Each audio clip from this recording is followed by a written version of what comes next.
In part 2, we dove into Janet's 90s domination. The entire decade, she put out bodies of work and looks that were still adding to our mood boards today. In this part, we'll explore her 2000s style eras, bringing us to present day. We have 20 years to condense into 3 minutes, so let's get started. In 2001, Janet released her All For You album, and that July she went on tour.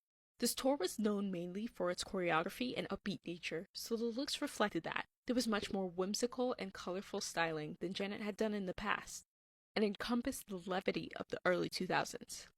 This is also true for the red carpet looks around this time, trading in her leather and latex for more chiffon and suede. I'm just highlighting a few outfits to give you guys an idea of what Janet was wearing off stage. In between the album releases, Janet got back into acting, starring in the Why Did I Get Married movies. The premiere looks for these movies were far from what we know Janet's style to be, but fitting for her character Patricia, a psychologist with a bad case of perfectionism. In 2008, Janet dropped my personal favorite album of hers, Discipline, and released the Feedback music video, which featured this iconic all-black catsuit that Doja Cat recently referenced. The Rock With You tour that went with it looks were a lot more rock-inspired, which we hadn't really seen from Janet since the Velvet Rope tour, and for the next couple years, she kept along those style lines outside of the tour. This look would start to become popular in the 2010s. In 2015, Janet released No Sleep. The music video showcased her new look, which I would describe as European casual androgyny. It features these cool tone neutrals with worn leather and metals. Designers like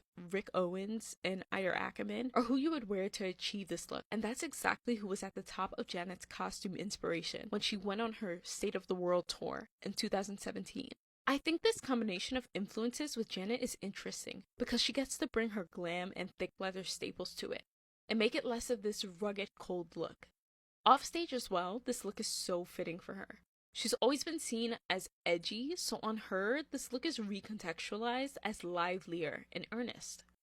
I haven't spoken about any of Janet's editorial looks because honestly, I'm not a fan of how a lot of them depict her stylistically. However, a more recent one she did with Harper's Bazaar, I think is beautiful and emblematic of her look these past couple of years, which seems to be sharpening more and more. She's trying new silhouettes and perfecting her glam, which hints to me that her next album drop will be a fully constructed style era. I had a great time deep diving into Janet's style evolution. After so many years of working with great artists, cultivating her own sound and image, Janet knows what she wants. When artists like her can take their time and develop their craft, they can take a lot more risks and get to know what works for them to build this expansive career with aesthetic range.